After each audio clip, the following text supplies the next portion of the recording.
নমস্কাৰ এই মুহূৰ্তত জনাইছো অসমৰ প্ৰত্যেকগৰাকী জনসাধাৰণৰ বাবে কেইবাটাও গুৰুত্বপূৰ্ণ খবৰ।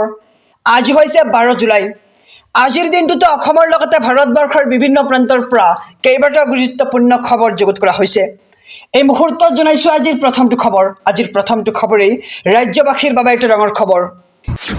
দেশবাসীক পুনৰ ভাল খবৰ দিবলৈ সাজু হৈছে মোদী 3.0। আয়ুষ্মান আঁচনিৰ সন্দৰ্ভত ডাঙৰ সিদ্ধান্তৰ সম্ভাৱনা আৰু ৰাছিয়া ভ্ৰমণৰ সময়ত আয়ুষ্মান কাৰ্ডক লৈ ডাঙৰ মন্তব্য দেশৰ প্ৰধানমন্ত্ৰী নৰেন্দ্ৰ মোদীৰ। আৰু দুগুণ হ'ব আয়ুষ্মান ভাৰত আঁচনিৰ অধীনত বিনামূলীয়া চিকিৎসাৰ ধনৰাশি আৰু 10 লাখ টকা পৰ্যন্ত দেশবাসীয়ে পাব বিনামূলীয়া চিকিৎসাৰ সুবিধা। বাজেটৰ বাবে সম্পূৰ্ণ সাজু হৈছে এইবাৰ কেন্দ্ৰীয় চৰকাৰ আৰু অহা 23 জুলাইত বাজেটত কেন্দ্ৰীয় বিত্তমন্ত্ৰীয়ে উত্থাপন কৰিব এই বিষয়। আৰু দেশৰ প্ৰায় 17 কোটি জনসাধাৰণলৈ শীঘ্ৰে হ'ব পাৰে বাজেটত এই ডাঙৰ ঘোষণা। আৰু আয়ুষ্মান আঁচনিৰ অধীনত কেঞ্চাৰকে ধৰি সকলো দুৰাৰোগ্য ৰোগৰে চিকিৎসা হ'ব সম্পূৰ্ণ বিনামূলীয়া।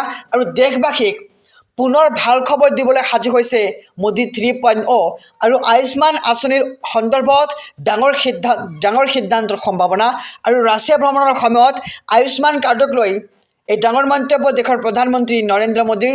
আৰু আগতকৈ দুগুণ হ'ব আয়ুষ্মান ভাৰত আঁচনিৰ অধীনত বিনামূলীয়া চিকিৎসাৰ সেৱা। এই মুহূৰ্তত জনাইছোঁ আজিৰ দ্বিতীয় নম্বৰ খবৰটো। বতৰক লৈ পুনৰ বতৰ বিজ্ঞান কেন্দ্ৰৰ সতৰ্কবাণী। ৰাজ্যত পুনৰ কাল ৰূপ ধাৰণ কৰিছে বতৰে। বানাক্ৰান্তৰ বাবে বিপদ মাতিব পাৰে এই মুছলধাৰ বৰষুণে। আৰু উজনি নামনিৰ কেইবাখনো জিলাত অহা 15 জুলাইলৈ এলাৰ্ট জাৰি কৰিছে বতৰ বিজ্ঞান কেন্দ্ৰই। আৰু ৰাজ্যৰ কেইবাখনো জিলাৰ পৰিস্থিতি অধিক ভয়াৱহ হোৱাৰ আশংকা। আৰু নেৰানেপেৰা বৰষুণৰ ফলত বাঢ়িছে ব্ৰহ্মপুত্ৰকে ধৰি কেইবাখনো নদীৰ জলপৃষ্ঠ। আৰু বতৰক লৈ পুনৰ বতৰ বিজ্ঞান কেন্দ্ৰৰ সতৰ্কবাণী। ৰাজ্যত পুনৰ কাল ৰূপ ধাৰণ কৰিছে এইবাৰ বতৰে আৰু বানাক্ৰান্তৰ বাবে বিপদ মাতিব পাৰে এই মুছলধাৰ বৰষুণে। এই মুহূৰ্তত জনাইছোঁ আজিৰ তৃতীয় নম্বৰ খবৰটো। জামিন লাভ কৰিলে দিল্লীৰ মুখ্যমন্ত্ৰী অৰবিন্দ কেজৰিৱালে। উচ্চতম ন্যায়ালয়ে মঞ্জুৰ কৰিলে অন্তৱৰ্তীকালীন জামিন। আৰু ইডিৰ গোচৰত সুৰানীতি কেলেংকাৰীত জামিন প্ৰদান কৰা হৈছে।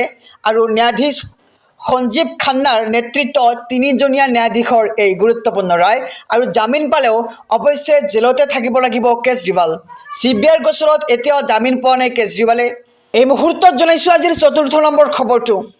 তৃতীয় চতুৰ্থ বৰ্গ আৰু আৰক্ষীৰ নিযুক্তিক লৈ হিমন্ত বিশ্ব শৰ্মাৰ বৃহৎ ঘোষণা।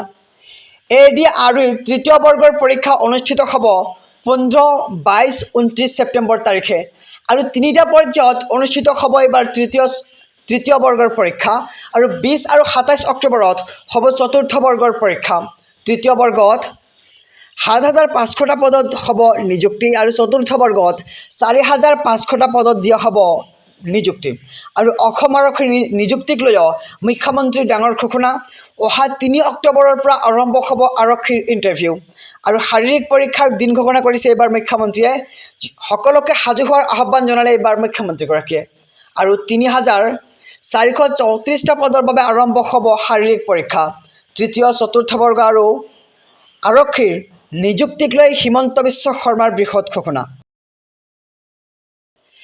মহাবিদ্যালয়ৰ অধ্যক্ষলৈ মুখ্যমন্ত্ৰীৰ কঠোৰ বাৰ্তা। বিনামূলীয়া নামভৰ্তিৰ নামত কিয় অধ্যক্ষই লয় 600 টকা। চৰকাৰে ফ্ৰী কৰি দিয়াৰ পিছতো 600 টকা লোৱা অধ্যক্ষক এবাৰ সকীয়নি দিছে মুখ্যমন্ত্ৰী ডক্টৰ হিমন্ত বিশ্ব শৰ্মাই।